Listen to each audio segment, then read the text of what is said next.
के बारे में, भारत के राष्ट्रपति के बारे में।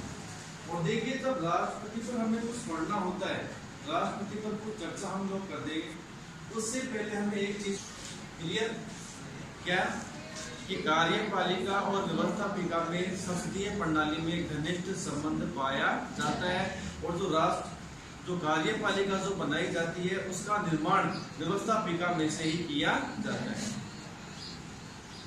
और दूसरी बात ये कि संसदीय शासन प्रणाली में कार्यपालिका के दो प्रकार पाए जाते हैं, एक तो नाममात्र की कार्यपालिका और दूसरी वास्तविक कार्यपालिका। भारत के अंदर जो राष्ट्रपति होता है वो देश का नाम मात्र की कार्यपालिका में शामिल किया जाता है, और जो प्रधानमंत्री और उसकी जो मंत्री परिषद होती है वो देश की वास्तविक कार्यपालिका होती है। बात हो गई तो क्लियर। तीसरी बात ये कि जो कि कार्यपालिका और व्यवस्थापिका में यहाँ पर घनिष्ठ संबंध कायम किया गया है, इसका मतलब ये हुआ कि जो कार्यपालिका होती है वो व्यवस्थापिका के प्रति उत्तरदायी होती है, व्यवस्थापिका के प्रति जवाबदेह होती है। इसका बेटा तात्पर्य ये है कि अगर व्यवस्थापिका चाहे तो समय से पहले भारत के प्रधानमंत्री को या उसकी मंत्री परिषद को समय से पहले हटा सकती है। इसका मतलब ये हुआ कि जो हमारे देश में जो प्रधानमंत्री होता है या उसका जो मंत्रिमंडल होता है वो लोकसभा के विश्वास पर डिपेंड करता है। यानी लोकसभा चाहे 5 साल से पहले कभी भी प्रधानमंत्री को या उसके मंत्रिमंडल को अविश्वास प्रस्ताव के द्वारा पद से हटाया जा सकता है। ठीक है, इसको बोलते हैं संसदीय शासन प्रणाली। और जो कि हमने एक बात जान ली कि राष्ट्रपति कौन होता है, नाम मात्र की कार्यपालिका होती है। ये यहाँ तक। अब पढ़ते हैं राष्ट्रपति के बारे में। ठीक है, राष्ट्रपति की हम बात करें तो सबसे पहले हमें संविधान के अनुच्छेद 52 आर्टिकल 52 संविधान के अनुच्छेद 52 में स्पष्ट तौर पर यह कहा गया है कि भारत के लिए एक राष्ट्रपति होगा। सिर्फ इतनी बात है, क्या होगा? 52 में कहा गया है राष्ट्रपति होगा। और देखिए इस देश का जो सर्वोच्च पद होता है वो कौन होता है? राष्ट्रपति। देश का प्रथम नागरिक भी इसे माना जाता है, देश की गरिमा का पद भी इसे माना जाता है। तो आर्टिकल 52 स्पष्ट रूप से इस बात का उल्लेख करता है कि देश के लिए एक राष्ट्रपति होगा। और चूंकि क्या हमारा देश गणतंत्र है? बिल्कुल है साहब, क्योंकि हमारे देश का जो सर्वोच्च पद है ये वंशानुगत नहीं होता बल्कि उसका चुनाव किया जाता है। ब्रिटेन में क्या होता है?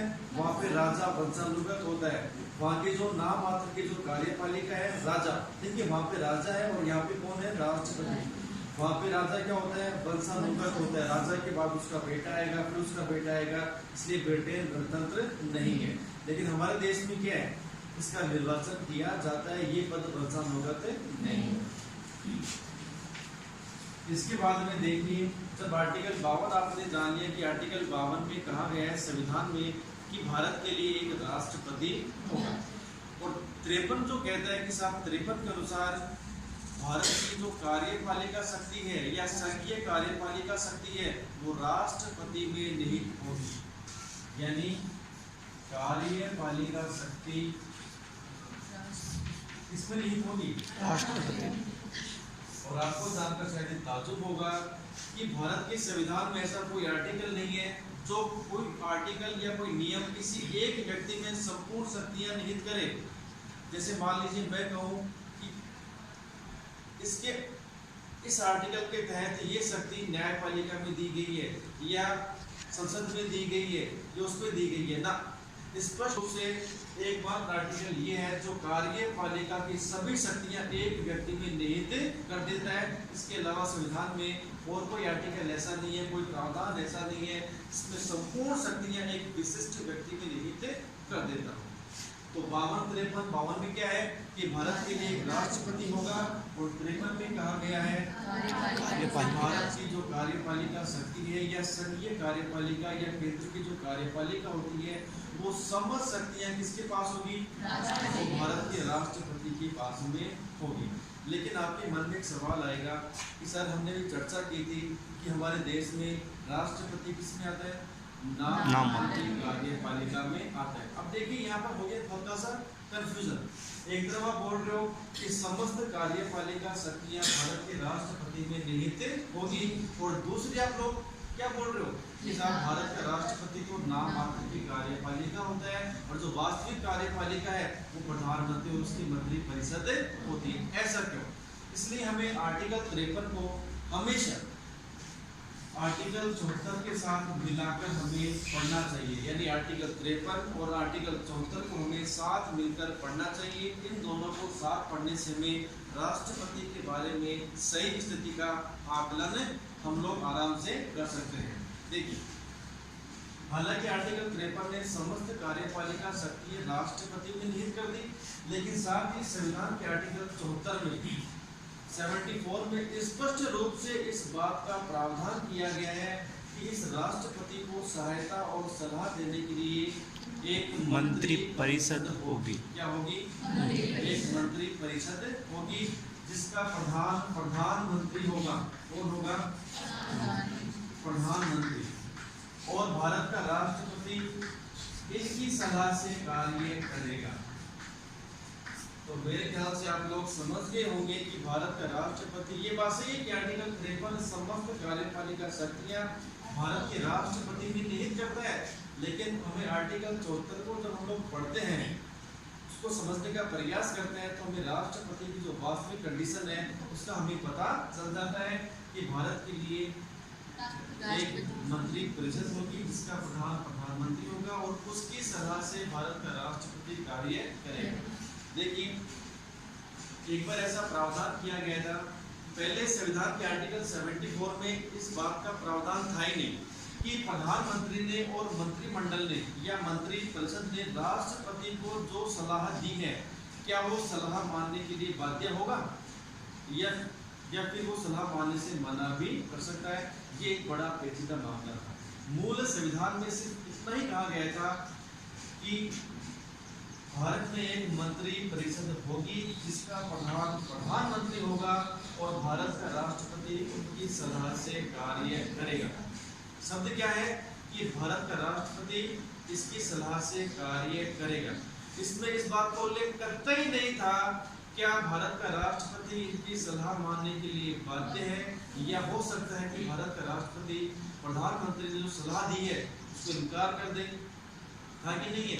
ये एक बड़ा पेचीदा मामला था। जब श्रीमती इंदिरा गांधी प्रधानमंत्री बनी थी और देश में राष्ट्रीय आपातकाल लग रहा था, आर्टिकल 352, उस समय श्रीमती गांधी ने संविधान में किया था 42वां संविधान संशोधन, और इस बात का प्रावधान कर दिया कि भारत का राष्ट्रपति मंत्री परिषद के द्वारा दी गई सलाह के अनुसार काम करने के लिए बाध्य है। मेरी बात समझने का प्रयास करना। 42 अमेंडमेंट से पहले क्या था? आर्टिकल 74 में कि साहब भारत का राष्ट्रपति मंत्री परिषद की सलाह से कार्य करेगा। इस बात का उल्लेख था कि वो सलाह मानेगा नहीं था, क्या बाध्य था, इस बात का उल्लेख कहीं नहीं था। शब्दों को पहचान लिए, सिर्फ ये था कि सलाह के अनुसार कार्य करेगा।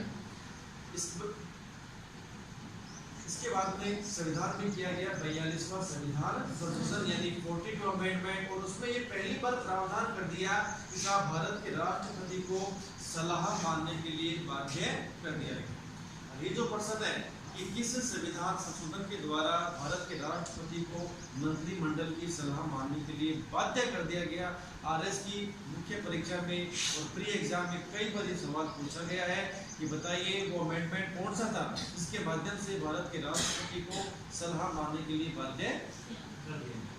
अब देखिए यहाँ पर क्या हुआ, सलाह माननी पड़ेगी, सलाह मानने से मना नहीं कर सकता, उसकी बात माननी पड़ेगी, बाध्य कर दिया। लेकिन जब भारत के अंदर देसाई की सरकार बनी और देसाई प्रधानमंत्री बने, तो देसाई ने संविधान के अंदर किया था 44 अमेंडमेंट, 44वां संविधान संशोधन, और उसने प्रावधान कर दिया पुनर्विचार। ये जो बाध्य शब्द है, बाध्य, इस शब्द को हटा दिया गया। क्या कर दिया गया? हटा दिया गया। 42 अमेंडमेंट में क्या प्रावधान किया गया कि अगर मंत्री परिषद और प्रधानमंत्री राष्ट्रपति को जो सलाह देंगे, राष्ट्रपति वो सलाह मानने के लिए बाध्य होगा। ये प्रावधान कब किया? 42वां संविधान संशोधन, ठीक है। लेकिन बाद में 44वें संविधान संशोधन के द्वारा ये प्रावधान कर दिया गया कि भारत का राष्ट्रपति प्रधानमंत्री व मंत्री परिषद की सलाह के अनुसार कार्य करेगा, और भारत का राष्ट्रपति चाहे तो एक बार ऐसी सलाह को फिर से पुनर्विचार के लिए वापस लौटा सकता है। इसको जिसने सलाह दी उसको, जिसने सलाह दी है उसको, अगर उसके बाद भी मंत्री परिषद और प्रधानमंत्री भारत के राष्ट्रपति को सलाह देते हैं तो ऐसी सलाह मानने के लिए राष्ट्रपति बाध्य होगा। पहले क्या था? सलाह माननी पड़ेगी। अब क्या कर दिया वर्तमान में कि भारत का राष्ट्रपति मंत्री परिषद के द्वारा दी गई सलाह को एक बार पुनर्विचार के लिए वापस लौटा सकता है, वापस भेज सकता है। अगर मंत्री परिषद वही सलाह भारत के राष्ट्रपति को फिर से देगा तो भारत के राष्ट्रपति को उस सलाह के अनुसार कार्य करना ही पड़ेगा। तो हम बात करें कि वर्तमान में आर्टिकल 74 की जो भाषा है, आर्टिकल 74 की जो भावना है वो कैसी है कि साहब भारत के लिए एक मंत्री परिषद होगी जिसका प्रधान कौन होगा? प्रधानमंत्री होगा, और इनकी सलाह से भारत का राष्ट्रपति कार्य करेगा। यदि राष्ट्रपति को लगता है कि सलाह सही नहीं है तो वो प्रधानमंत्री को और मंत्री परिषद को सलाह पुनर्विचार के लिए वापस लौटा सकता है। अगर वही सलाह वापस देते हैं तो भारत के राष्ट्रपति को वो सलाह माननी ही पड़ेगी, उसको मना नहीं कर सकते। तो मेरे ख्याल से आपने समझ लिया होगा कि आर्टिकल 53 में और आर्टिकल 74 को साथ पढ़ने से हमें ये पता लग जाएगा कि वास्तव में संसदीय प्रणाली के अनुसार भारत में राष्ट्रपति को नाम मात्र की कार्यपालिका बनाया गया। साफ कर दो। अब जरा बात कर लें राष्ट्रपति पद के बारे में कि साहब राष्ट्रपति पद के लिए क्या क्या योग्यताएं होनी चाहिए, चुनाव कौन करता है, कार्यकाल क्या होता है, त्यागपत्र किसे देगा, ये सारी की सारी बातें हम लोग एक साथ रिविजन करने वाले हैं। और देखिए हर चीज का एक क्रमबद्ध तरीका होता है। यदि आप उस चीज को क्रमबद्ध तरीके से पढ़ते हो तो आपको याद होने में आसानी हो जाएगी। हमने पढ़ा था व्यवस्थापिका के बारे में और उसमें हमने क्या पढ़ा? सबसे पहले योग्यता।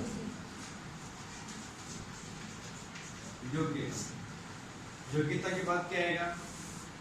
हम करवाएंगे उसका चुनाव। क्या करवाएंगे?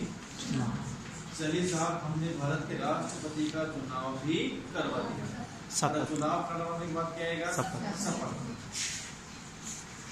चलिए भारत के राष्ट्रपति को हमने शपथ भी दिलवा दी। उसके बाद क्या आएगा? कार्यकाल, कि भारत का राष्ट्रपति कब तक काम करेगा। फिर हमने कर दिया कार्यकाल। चलिए हमने कार्यकाल भी कर दिया साहब, भारत का राष्ट्रपति कार्यकाल ये होगा। उसके बाद क्या है? राष्ट्रपति के मन में यार मैं तो इस पद के लायक नहीं हूँ, मैं पद को छोड़ूंगा, उसकी इच्छा है त्याग पत्र देने की। फिर क्या जाएगा?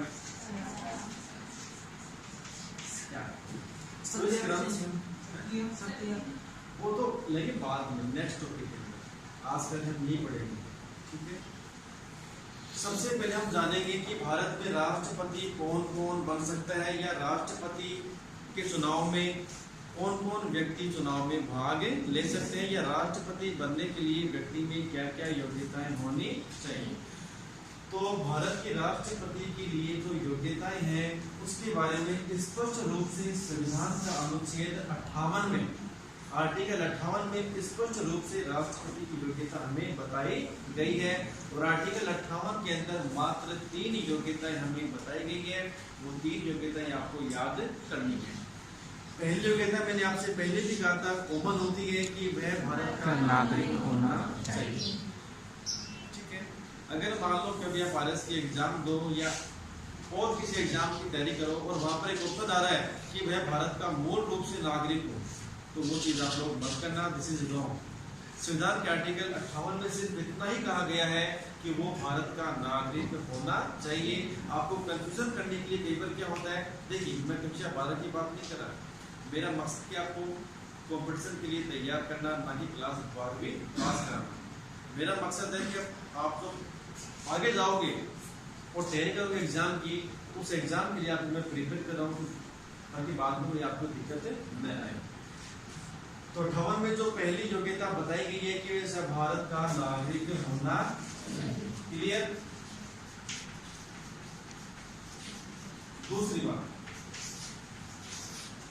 दूसरी बात है उस व्यक्ति की आयु न्यूनतम 35 कम से कम 35 क्योंकि राष्ट्रपति का पद देश का सर्वोच्च पद होता है। सबसे बड़ा गुण है राष्ट्रपति, तो बी के लिए उम्र भी ज्यादा, चाहे बी के लिए कौन जाएगी चाहे ज्यादा। तो भारत के राष्ट्रपति के लिए न्यूनतम 35 वर्ष का प्रावधान किया गया है। अधिकतम आयु के बारे में 58 के अंदर कोई बात स्पष्ट नहीं कही गई है, सिर्फ न्यूनतम आयु की बात कही गई है कि साहब भारत का राष्ट्रपति 35 वर्ष का होने पर कोई व्यक्ति चुनाव में भाग ले सकता है। कितना होगा 35। और नंबर 3, लोकसभा का सदस्य, लोकसभा का सदस्य बनने की योग्यता, यानी जो व्यक्ति राष्ट्रपति के चुनाव में खड़ा होना चाहता है उस व्यक्ति में तीसरी बात और क्या होनी चाहिए, लोकसभा का सदस्य बनने की योग्यता होनी चाहिए। मान लीजिए किसी एग्जाम में आपसे सवाल कर लिया कि राष्ट्रपति के लिए योग्यताएं कौन सी होती है। नंबर 1 लोकसभा बनने की योग्यता नहीं, राष्ट्रपति बनने के लिए निम्न में से कौन सी योग्यता नहीं है। उस भारत का नागरिक हो, आयु 35 वर्ष हो, ठीक है, और वह लाभ के पद पर न हो, है कि नहीं है, और लोकसभा का मेंबर हो। क्या करोगे आप लोग, लोकसभा का मेंबर नहीं होना चाहिए, उसमें सिर्फ लोकसभा का मेंबर बनने की योग्यता होनी चाहिए, न कि वो लोकसभा का सदस्य हो। मैंने क्या किया, लोकसभा का सदस्य बनने की योग्यता, यानी जिस व्यक्ति में लोकसभा का मेंबर बनने की योग्यता है, पागल, दिवालिया, लाभ के पद पर नहीं हो, जो भी योग्यता है वो सारी योग्यताएं राष्ट्रपति चुनाव में भाग लेने वाले व्यक्ति में होनी ही चाहिए। और चौथी बात, लाभ का पद, कि राष्ट्रपति के चुनाव में जो व्यक्ति चुनाव में भाग ले रहा है वो लाभ के पद पर नहीं होना चाहिए। और देखिए लाभ का पद कौन सा होता है, लाभ के पद का तात्पर्य होता है अगर किसी व्यक्ति को काम के बदले कोई पैसा मिलता है, कोई वेतन मिलता है, या उसको आर्थिक रूप से कोई फायदा हो रहा है, तो ऐसा पद लाभ का पद माना जाए। क्लियर।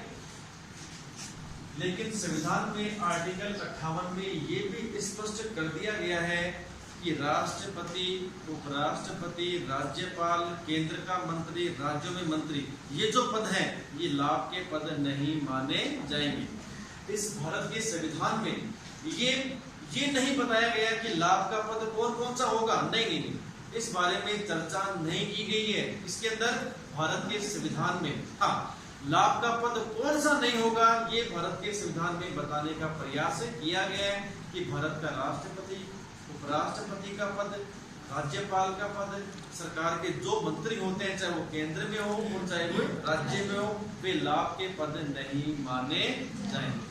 और मान लीजिए कभी ये विवाद हो गया कि साहब लाभ का पद है या नहीं, तो क्या होगा, जरा सोचिए, अगर कभी विवाद पैदा हो जाए कि लाभ का पद है या नहीं, उस बारे में सुप्रीम कोर्ट फैसला करना है। तो इस प्रकार से राष्ट्रपति बनने के लिए व्यक्ति में ये योग्यताएं तो होनी ही चाहिए। भारत का नागरिक होना चाहिए, उसकी आयु कम से कम 35 वर्ष होनी चाहिए, वह लोकसभा का मेंबर बनने की योग्यता रखता हो और वह किसी लाभ के पद पर नहीं। अब साहब आप कहोगे पागल नहीं होना चाहिए, वो नहीं होना चाहिए, तो ऐसी योग्यताएं आर्टिकल 58 में नहीं दी हुई। क्लियर। अब साथ में इस आर्टिकल में एक चीज और जोड़ दी गई है, राष्ट्रपति की योग्यता में एक बात और जोड़ दी गई है कि साहब जो व्यक्ति राष्ट्रपति के चुनाव में भाग ले रहा है, चाहे मैं हूं चाहे आप हो, अगर कोई व्यक्ति राष्ट्रपति के चुनाव में भाग ले रहा है तो उस व्यक्ति के साथ में 50 प्रस्तावक और 50 अनुमोदक होने चाहिए। 50 तो क्या प्रस्तावक और 50 होने चाहिए अनुमोदक। अब आपके मन में सवाल आ रहा होगा कि आखिर ये चीज क्या होती है, प्रस्तावक कौन होता है, उसका समर्थन करने वाले यानी उसका अनुमोदन करने वाले कौन लोग होते हैं। तो मेरे विद्वान साथियों, भारत के राष्ट्रपति में या भारत के राष्ट्रपति के निर्वाचन मंडल में जो भाग लेता है, चाहे वे लोकसभा के निर्वाचित मेंबर हो, चाहे राज्यसभा के निर्वाचित मेंबर हो, चाहे राज्य विधानसभाओं के निर्वाचित मेंबर हो, उनमें से 50 क्या होंगे, राष्ट्रपति का जो व्यक्ति फॉर्म भरता है उस फॉर्म के ऊपर 50 लोगों के प्रस्तावक के हस्ताक्षर होने चाहिए और साथ ही 50 लोगों के हस्ताक्षर और होने चाहिए जो उसका समर्थन करेंगे। यानी कुल मिलाकर राष्ट्रपति पद के लिए जो व्यक्ति फॉर्म भरता है, चुनाव में खड़ा होता है, उसके साथ 50 प्रस्तावक और 50 अनुमोदक होने ही चाहिए। अब एक बात मैं साफ कर दूं कि ऐसा प्रावधान क्या पहले था? जी नहीं, पहले सिर्फ 20 प्रस्तावक थे और उससे पहले ये भी नहीं था। जरा सोचिए हमने ऐसा प्रावधान क्यों किया, जरा गौर से देखिए आप लोग कि राष्ट्रपति पद के लिए जो योग्यताएं दी गई हैं वो योग्यताएं इस देश का आम आदमी पूरी कर सकता है मेरे ख्याल से। अगर मान लीजिए मेरी आयु 35 ईयर हो चुकी है तो क्या मैं राष्ट्रपति पद के लिए फॉर्म भर सकता हूँ? नहीं, बिल्कुल। आप लोग साहब आपके पद पर हो तो मैं सरकारी नौकरी को छोड़ दूंगा, उसके बाद क्या होगा, मैं राष्ट्रपति पद के लिए फॉर्म भर दूंगा। मैं भारत का नागरिक भी हूँ, मेरी आयु 35 वर्ष हो चुकी है, मैं लोकसभा का मेंबर बनने की योग्यता रखता हूँ और मैं जाऊंगा दिल्ली के अंदर राष्ट्रपति के चुनाव के लिए फॉर्म भर दूंगा। पूरे देश के पत्र पत्रिकाओं में खबर छप जाएगी और संदीप दयाल ने राष्ट्रपति पद के लिए फॉर्म भरा। और मैं न जाने प्रसिद्धि पाने के लिए मेरे नहीं का कई लोग चुनाव में खड़े हो जाए, यानी एक साथ कितनी आसक्ति तरफ। आप लोग सोचिए राष्ट्रपति चुनाव में प्रसिद्धि पाने के लिए कितने लोग एक साथ फॉर्म भरेंगे, पता ही नहीं कुछ, 100, 200, 500, 1000, 10 लाख, 5 लाख, क्या ऐसा हो सकता है क्या? लेकिन अब चूंकि साथ में क्या कर दिया, कंडीशन जोड़ दी गई कि राष्ट्रपति चुनाव के लिए संबंधित व्यक्ति के पास में 50 प्रस्तावक और 50 अनुमोदक होने आवश्यक है। अब बताइए ये मैं कहां से लाऊंगा, उसको मैं जानता ही नहीं, तो फिर क्या मैं ये काम कर लूंगा?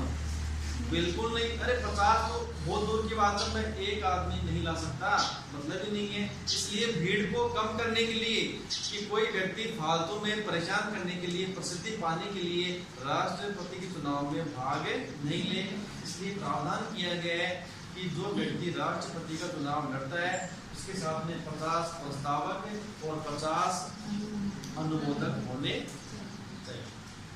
और साथ में भारत का राष्ट्रपति के लिए अगर कोई व्यक्ति चुनाव में खड़ा होता है तो उस व्यक्ति को 15,000 रुपए, कितने?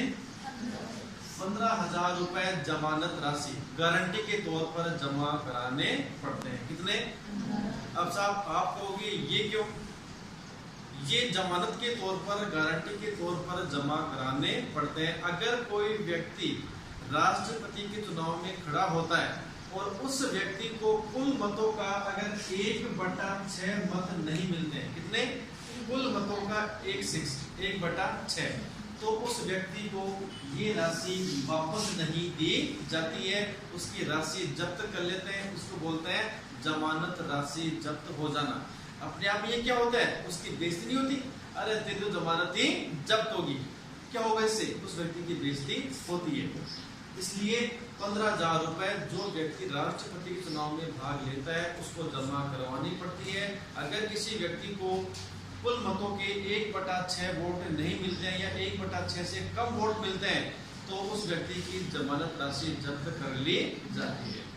हम सब आप कहोगे और जिस व्यक्ति को 1/6 वोट मिल जाते हैं बिन है तो उसको ये पैसे वापस प्रदान कर दिए जाते हैं। इसलिए अब देखिए जिस व्यक्ति की जमानत राशि जब्त कर ली जाती है, अब साहब आप पूछोगे साहब उस राशि का प्रयोग क्या करते हैं?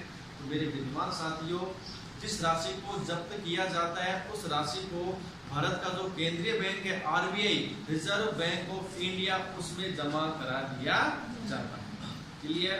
तो ये थी भारत के राष्ट्रपति बनने के लिए प्रमुख योग्यताएं।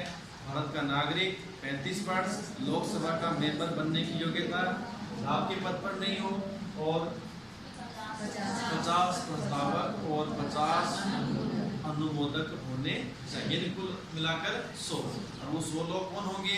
जो राष्ट्रपति के चुनाव में भाग लेते हैं वो लोग होते हैं। साफ कर दो उसको।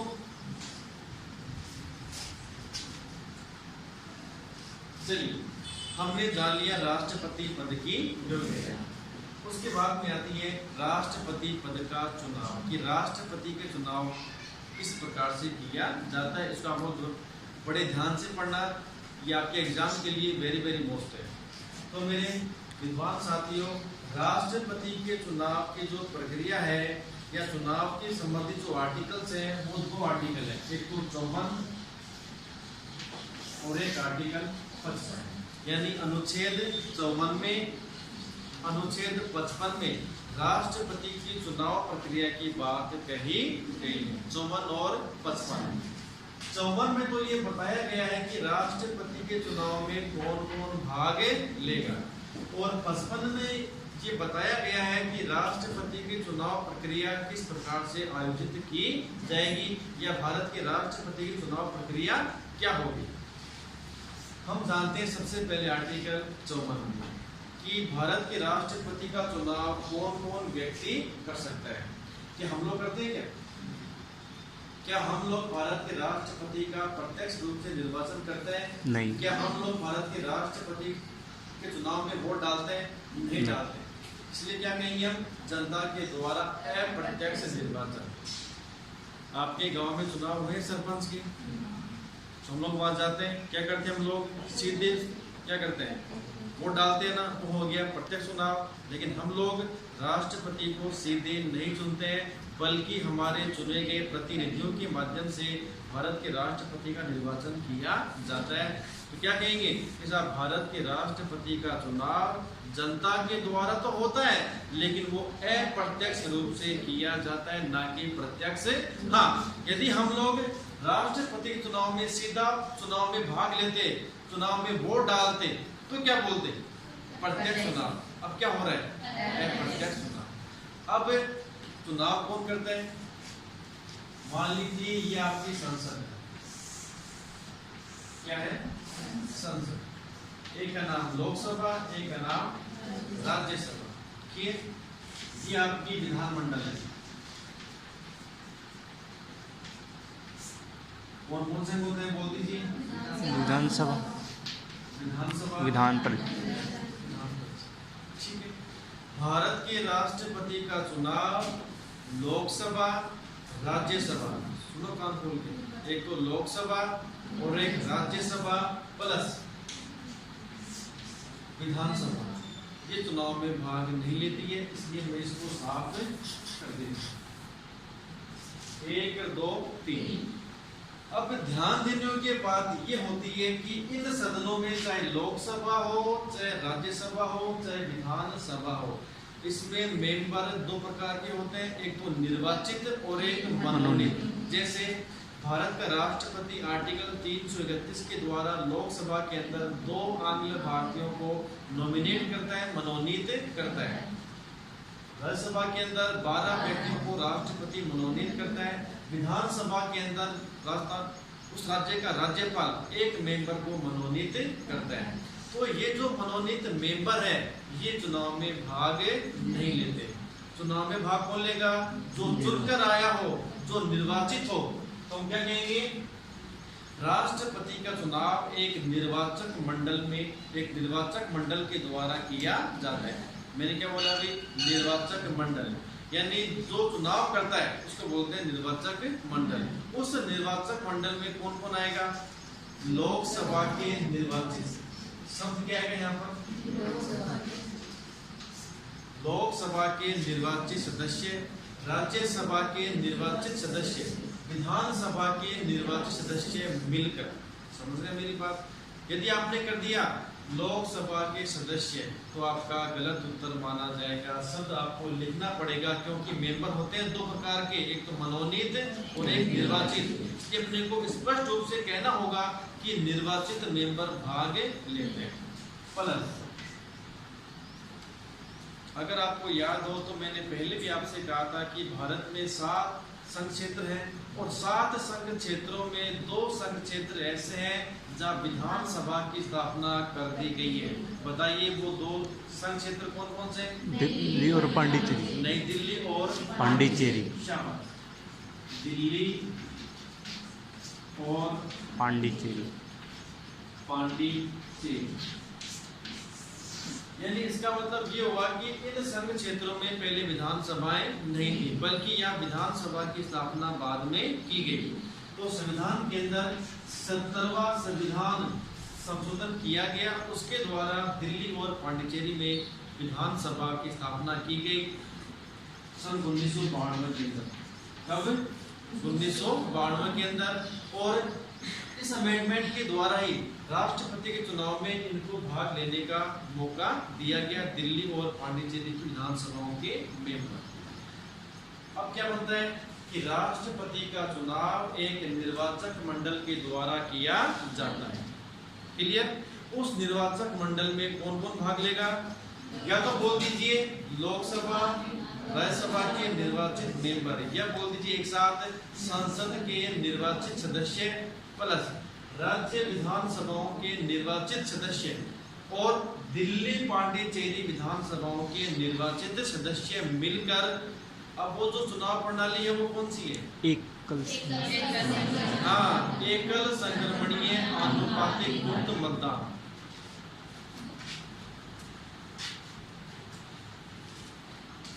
यहाँ से इसका नाम है एकल संक्रमणीय आनुपातिक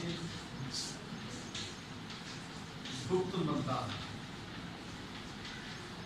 यानी चुनाव में जो लोग वोट देते हैं ना, या चुनाव में जो लोग वोट डालते हैं, उन लोगों ने किसको वोट दिया ये पता हमें नहीं चलता है। यानी वोट देने का तरीका कैसा होता है?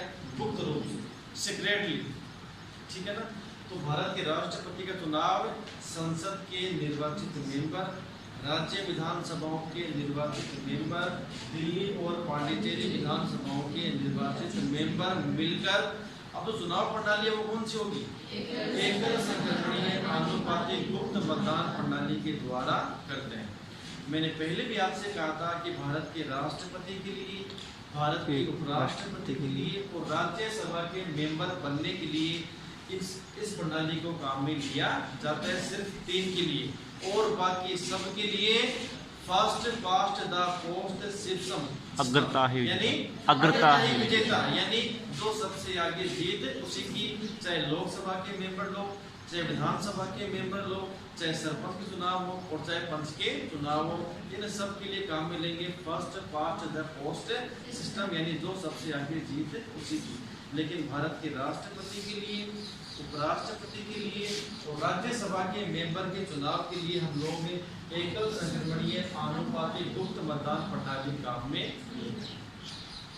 अब साहब आप कहोगे ये चुनाव प्रणाली कैसी होती है, चुनाव में लोग वोट कैसे डालते हैं, है ना? बात तो ये ना, अगर आपको समझ में आती है तो अच्छी बात है, यदि समझ में नहीं आती है तो मुझे दोष मत देना भाई।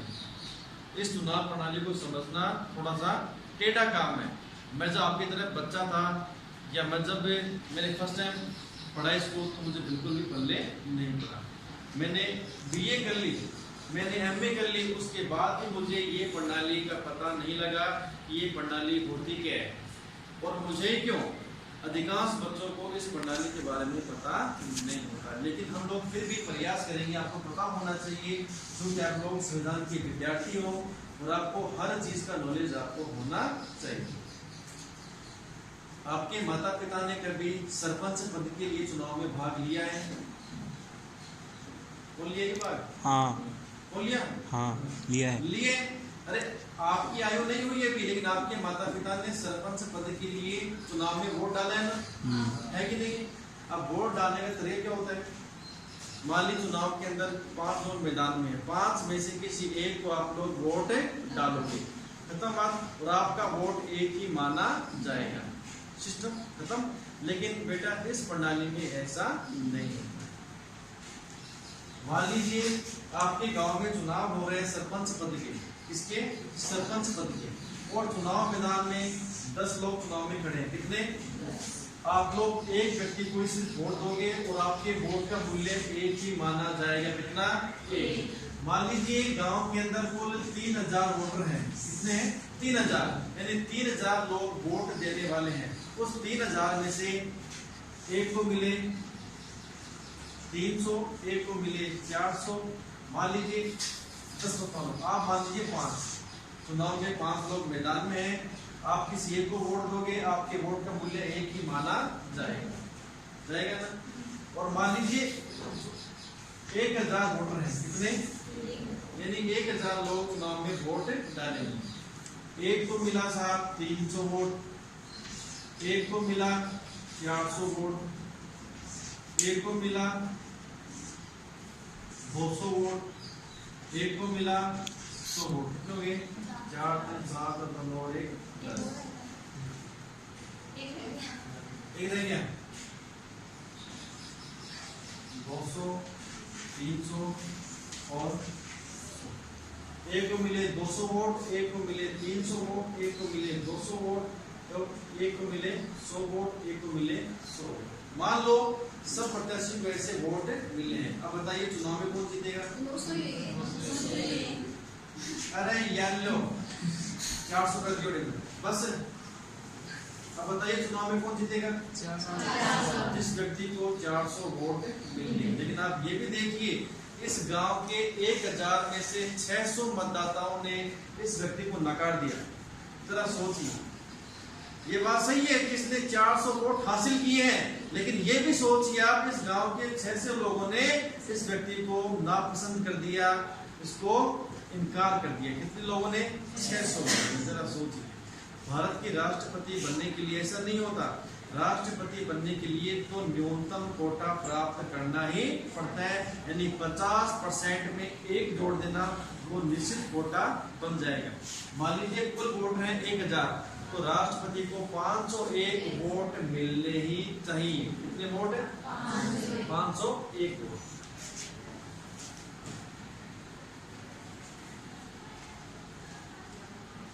जरा बात कर लें, एकल संक्रमणीय आनुपातिक प्रणाली होती है। मान लीजिए ये राष्ट्रपति के चुनाव में भाग लेने का पर्चा है। क्या है? पर्चा। राष्ट्रपति के चुनाव में ईवीएम मशीन काम में नहीं ली जाती है, बल्कि कागज के मतपत्र काम में लिए जाते हैं। ठीक है। इस मतपत्र में जो प्रत्याशी चुनाव में खड़ा होता है उसके नाम आता है। यहाँ पर क्या आता है? 1, 2, 3, 4 उसका नाम आता है। मान लीजिए चुनाव में एक व्यक्ति है, के नाम का आदमी है, एक है नाम का आदमी है, एक गे नाम का आदमी है और एक घे नाम का। यानी राष्ट्रपति के चुनाव में मान लीजिए 4 लोग चुनाव में खड़े हो गए। कितने? 4। के, खे, गे। ठीक है। अब देखिए वोट देने का तरीका क्या होगा। पहली बात तो ये कि मतदाता एक वोट न देकर चुनाव में जितने लोग खड़े होते हैं उतने ही वोट देता है। इसका मतलब ये हुआ कि चुनाव में 1, 2, 3, 4 चुनाव के अंदर 4 लोग मैदान में हैं। इसका मतलब प्रत्येक मतदाता कितने वोट देगा? 4 वोट। क्यों? इसमें शर्त बताई गई है कि चुनाव में जितने लोग खड़े होते हैं, जितने प्रत्याशी चुनाव में हैं, उतने ही वोट देने का अधिकार होता है।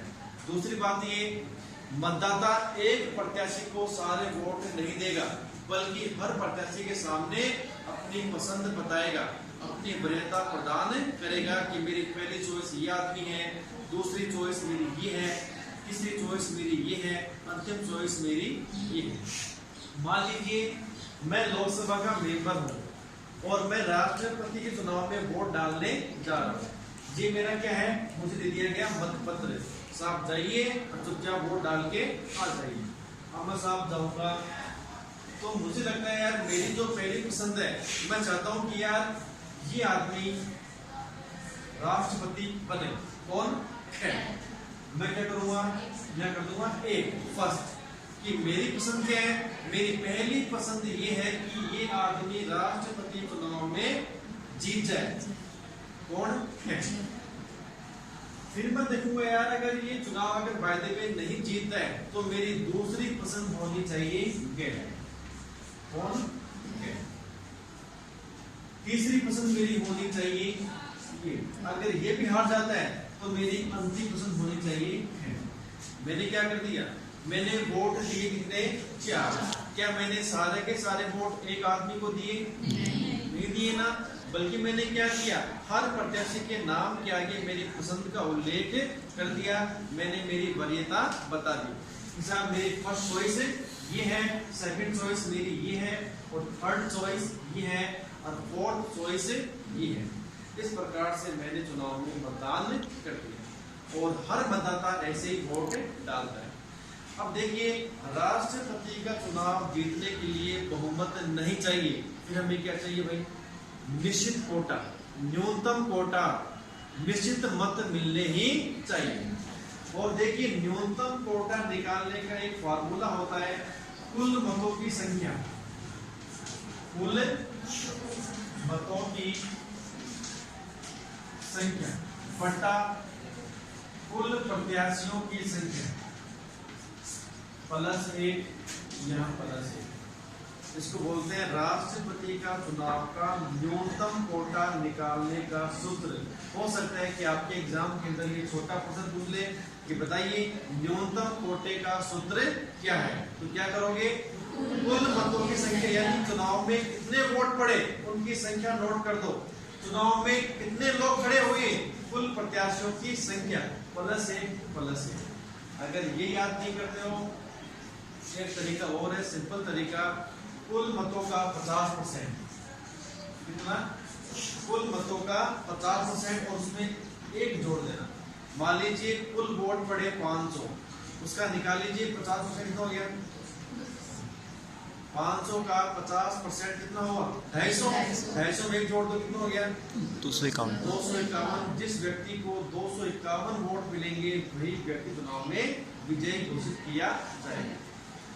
मान लीजिए राष्ट्रपति के चुनाव में कुल वोट है 1000, कितने, यानी 1000 वोट पड़े, ठीक है। इस व्यक्ति को मिले 200 वोट, इस व्यक्ति को मिले 400 वोट, इसको मिले 300 वोट, 4 3 7 2 9, इसको मिले 100 वोट। जरा ध्यान से आप लोग देखना, 200, 400, 300 और 100। मैंने कल यहाँ पे दिए एग्जाम्पल। मान लीजिए कुल वोट पड़े कितने, 1000, इसमें से कै को मिले 200 वोट, कै को मिले 400 वोट, कै को मिले 300 वोट, कै को मिले 100 वोट। अगर यही चुनाव लोकसभा का होता, अगर यही चुनाव सरपंच का होता, तो बताइए चुनाव में कौन जीता, सर्वाधिक वोट इसको मिले हैं। क्या भारत के राष्ट्रपति चुनाव में कै जीत गया? नहीं जीता, क्योंकि इस कै को विकट न्यूनतम कोटा नहीं। निश्चित कोटा क्या है, 1000 का हो गया 501 वोट, यानी प्रत्याशी को जीतने के लिए, राष्ट्रपति बनने के लिए कम से कम 501 वोट तो चाहिए। और देखिए हालत क्या है यहाँ पर, किसी प्रत्याशी को 501 वोट नहीं। अब इसका मतलब ये नहीं है कि साहब चुनाव फिर से करवाए जाए, ना, फिर तो समय लगेगा, है कि नहीं है, बहुत सारा पैसा भी हमारा खर्च होगा। इसका नाम क्या है, एकल संक्रमणीय है, या बोल दीजिए एकल हस्तांतरणीय है, यानी वोटों क्या करते हैं, हस्तांतरित करते हैं। मान लीजिए इसमें देखिए सबसे कम वोट किसे मिले हैं, सबसे कम वोट इसको मिले ना, इसको मिले हैं मात्र 100, इसको मिले हैं सबसे कम वोट। अब मान लीजिए ये जो 100 वोट है इनको हम लोग बाहर निकाल लेंगे। मान लीजिए मैंने वोट दिया था उस समय, तो मेरा वोट निकाल लिया बाहर, ठीक है।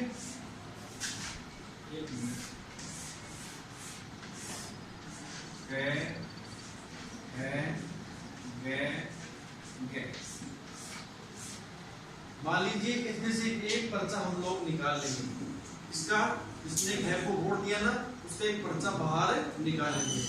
उस व्यक्ति की पहली चॉइस क्या थी, ये कौन सी की, कितने वोट मिल रहे इसको, जिसने इसको 100 वोट दिए हैं उसका 100 वोट को बाहर निकाल लेंगे, 100 पर्चों को बाहर निकाल लेंगे। उस पर्चे को पढ़ेंगे, सब में फर्स्ट चॉइस क्या मिलेगी हमें? क्या मिलेगी? घ मिलेगी। अब हमें देखेंगे कि इसके बाद इन व्यक्तियों ने सेकंड चॉइस किसे प्रदान की है, और मान लीजिए सेकंड चॉइस प्रदान की इसको, थर्ड चॉइस इसको, फोर्थ चॉइस इसको। ठीक है, जिस व्यक्ति को सबसे कम वोट मिलते हैं उसको हम मैदान से बाहर निकाल देंगे, उसको चुनाव से बाहर कर देंगे, और उसके जो वोट हैं वो उससे जस्ट ऊपर के प्रत्याशी को ट्रांसफर कर देंगे। जरा सोचिए, हमने इसके 100 वोट में से हमने इसको सारे के सारे 100 वोट बाहर निकाल लिए, और उन 100 वोटों में से एक वोट हमने बाहर किया था। इसमें क्या हुआ था? घ को दिया गया 1 वोट, ग को दिया गया नंबर 4 पसंद, ख को दिया गया सेकंड चॉइस, और क को दिया गया है third choice. First, second, third और फोर्थ। अब हमने क्या किया? घ को चुनाव से बाहर कर दिया, यानी इसके जो वोट हैं अब हम क्या करेंगे? इसके वोट ट्रांसफर कर देंगे। अब हम पता लगाएंगे कि इसमें सेकंड चॉइस कौन सी है, बताइए। चॉइस क्या है? यानी ये वोट चला जाएगा किसके पास में? ये वोट चला जाएगा ख के पास में, यानी कि जो 100 वोट है कहाँ जाएंगे? 100 के 100 नहीं जाएंगे। अगर इसमें से सेकंड चॉइस जिसको दी गई है वो सेकंड चॉइस के पास में सारे वोट चले जाएंगे, और इस प्रकार जिस व्यक्ति को चुनाव में 501 वोट मिल जाएंगे वो व्यक्ति चुनाव में विजय घोषित कर दिया जाएगा। समझ में आया हो? अच्छी बात है।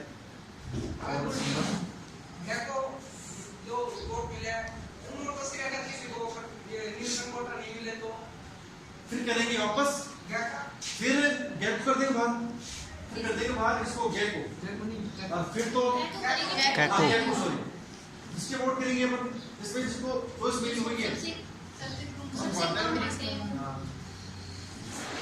क्या भारत के राष्ट्रपति चुनाव में कभी ऐसा हुआ है कि हमें द्वितीय मतगणना का सहारा लेना पड़ा हो? हाँ। जी हाँ, एक बार ऐसा हो चुका है कि भारत के राष्ट्रपति के चुनाव में हमें 2 बार मतगणना करनी पड़ी, द्वितीय मतगणना का सहारा लेना पड़ा। उसका नाम था वी गिरी। याद रखिएगा, भारत का एकमात्र ऐसा राष्ट्रपति जिसके निर्वाचन में हमें द्वितीय मतगणना का प्रयोग करना पड़ा। देखिए वी आ रहा है 2 बार, कितनी बार? 2 बार। इसका मतलब इसके लिए द्वितीय मतगणना का प्रयोग किया गया। या ये क्या है? वी नहीं, वी 1 और 2, यानी वीवी गिरी के लिए हमने द्वितीय मतगणना का प्रयोग किया गया। भारत का एकमात्र राष्ट्रपति कौन हो? वीवी। यदि आपको समझ में आ गई हो अच्छी बात है, समझ में न आई हो अच्छी बात है। चिंता वाली बात नहीं है। आपसे एग्जाम में शायद ये नहीं पूछेंगे, ये एग्जाम में बिल्कुल नहीं है, फिर भी आप लोग थोड़ा बहुत समझ गए होंगे तो अच्छी बात है। अगर नहीं समझे चिंता वाली कोई बात नहीं है, कोई टेंशन नहीं है, कोई दिक्कत नहीं है। अब देखिए, मैंने आपसे एक बात कही थी कि चुनाव में जो लोग वोट डालते हैं उनका वोट एक नहीं माना जाता, फिर उनका वोटों का मूल्य निकालने का एक सूत्र होता है, एक फार्मूला होता है। सबसे पहले हम निकालेंगे विधानसभाओं के सदस्यों के वोटों का मूल्य किस प्रकार निकाला जाता है। इसके लिए जो फार्मूला दिया गया है संविधान के अंदर, वो फार्मूला है उस राज्य की जनसंख्या, उस राज्य की जनसंख्या बट्टा राज्य विधानसभाओं के निर्वाचित मेंबर की संख्या। राज्य विधानसभाओं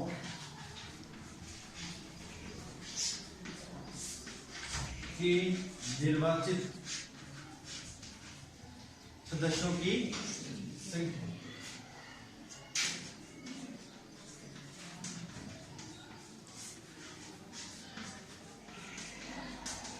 और इसमें भाग देंगे 1000 का। यह है किसी भी राज्य विधानसभा के मेंबर का वोटों का मूल्य किस प्रकार से हम लोग निकालते हैं। इसका सूत्र क्या है? उस राज्य की जनसंख्या बटा राज्य विधानसभाओं के निर्वाचित मेंबर की संख्या भाग 1000। मान लीजिए राजस्थान की जो विधानसभा है, ठीक है, उसमें संख्या कितनी है? 200। कितनी है? 200। हमको निकालना है एक मेंबर के वोट का मूल्य। नीम का थाना का विधायक कौन है? प्रेम सिंह बादल। उस आदमी के वोट का मूल्य कितना है? वो आएगा 129। यानी उसका एक वोट नहीं माना जाएगा, बल्कि उसके वोटों का मूल्य क्या होगा? प्रेम सिंह बादल कहाँ बैठता है भाई? वो बैठते हैं यहाँ पर विधानसभा के अंदर। देखिए, संसद के मेंबर को बोलते हैं एमपी, सांसद, मेंबर ऑफ पार्लियामेंट। सांसद बोल दो चाहे एमपी बोल दो, बात एक ही है।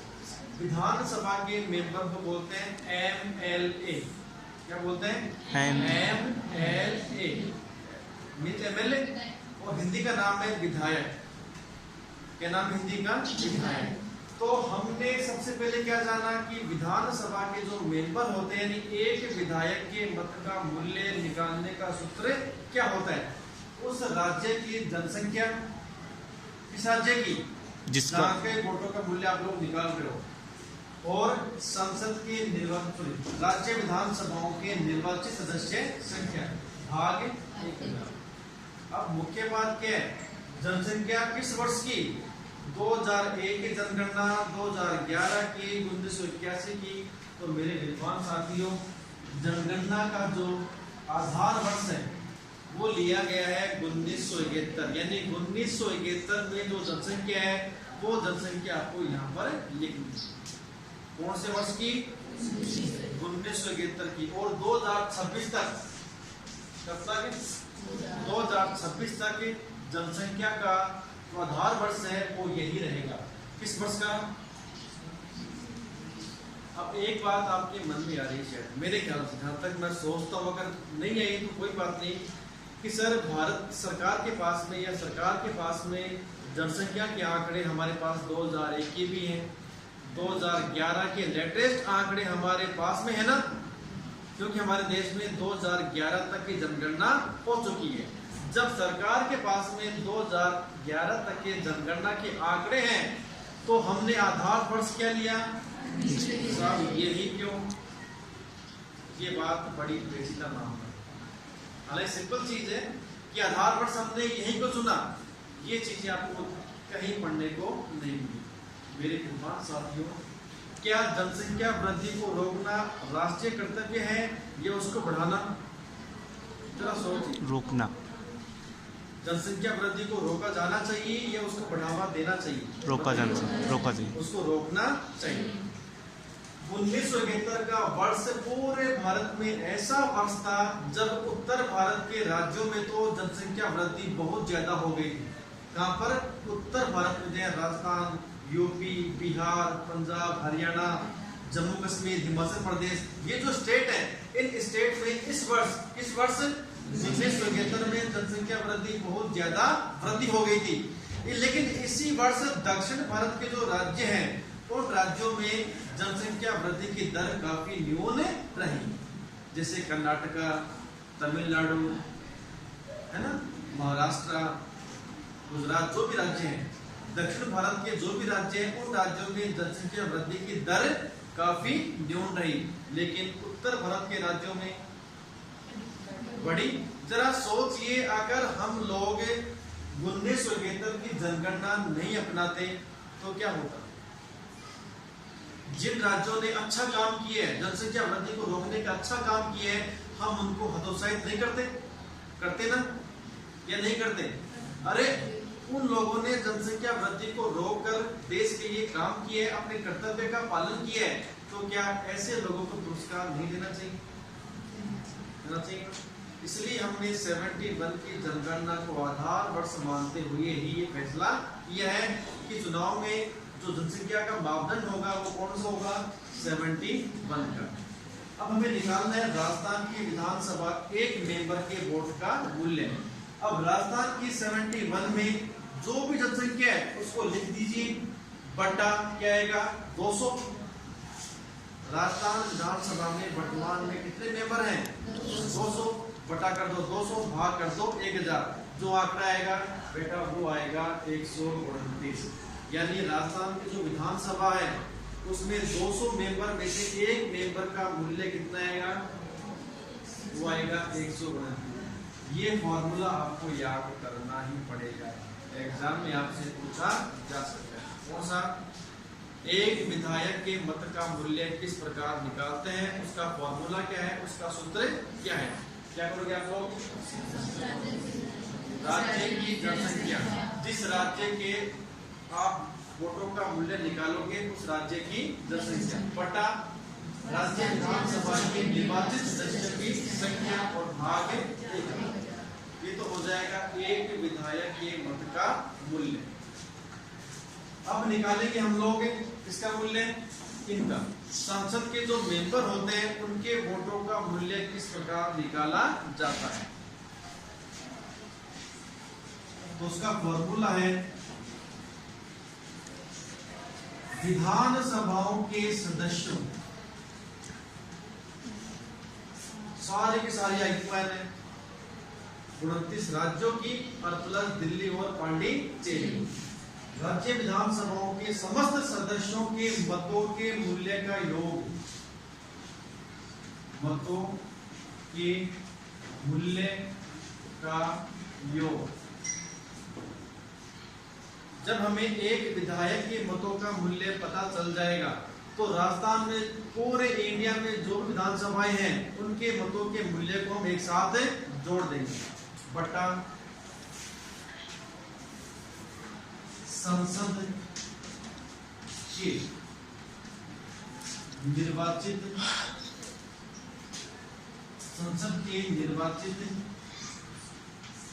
सदस्यों की संख्या। ये हो जाएगा एक सांसद यानी एक मेंबर ऑफ पार्लियामेंट के मत का मूल्य। क्या होगा? समस्त राज्यों की विधानसभाओं के सदस्य जो भी हैं उनके मतों के मूल्य को एक साथ जोड़ देंगे, मतों के मूल्य का योग बटा संसद के निर्वाचित सदस्यों की संख्या। कितना जाएगा? कितनी है? 543 तो क्या है? कहाँ पर है? लोकसभा और 233 राज्यसभा होगा। 3 3 6 4 3 7 5 से 2 यहाँ तो जाएगा 776 बटे में। क्यों? संसद के निर्वाचित मेंबर कितने हैं? लोकसभा के अंदर 543 और राज्य की सभा में है 233, सतागा 776। ये आएगा यहाँ पर। और यहाँ पर क्या आएगा? हर विधायक के जो मतों के मूल्य हैं उन सारे मूल्यों को एक साथ जोड़ दीजिए, वो हम लोग यहाँ पर कर देंगे। इसके बाद में जो भी डाटा जाएगा वो कहलाएगा एक सांसद के मत का मूल्य। यदि हम इन सारे मूल्यों को एक साथ जोड़ते हैं तो हम पाएंगे कि एक सांसद के वोटों का मूल्य आएगा 700। समझ गया? तो आपको याद करना है राजस्थान का जो विधानसभा का मेंबर है उसके